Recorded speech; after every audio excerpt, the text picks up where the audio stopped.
আঙুর ফল টক। একদিন এক ক্ষুধার্ত শেয়াল খাবারের খোঁজে বনে হাঁটছিল।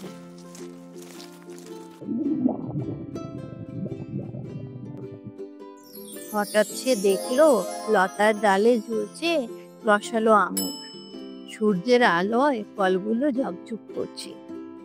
দেখে শেয়ালের জিভে জল এসে গেল। সে ভাবলো, আহা, যদি এক মুঠো আঙুর খেতে পারতাম কি মজা হতো। শেয়াল আঙুর তুলতে চেষ্টা করলো। সে লাফ দিল, একবার, দুবার, বারবার, কিন্তু ফলগুলো তার নাগালের বাইরে। সে আবারও চেষ্টা করলো। এবার গাছের গুঁড়ি আঁকড়ে উপরে উঠতে গেল, কিন্তু শেয়াল বলে কথা, গাছে তো চড়া তার পক্ষে সহজ নয়। সে যতই চেষ্টা করুক আঙুর ধরতে পারল না। অবশেষে হাঁপিয়ে উঠে শেয়াল বসে পড়ল। শেয়াল মুখ বড় করে খুলে লাফ দিল, যদি কোনোভাবে আঙুরটা মুখে এসে পড়ে। কিন্তু তাও লাগাল।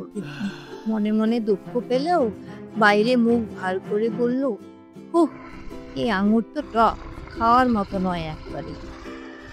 ঠিক তখনই আরেক শেয়াল দূরে দাঁড়িয়ে সব দেখছে। সে হেসে বলল, বন্ধু, যেটা তুমি পেতে পারোনি সেটাই কি টক হয়ে গেল নাকি? শেয়াল লজ্জায় চুপ করে বনের দিকে রওনা দিল।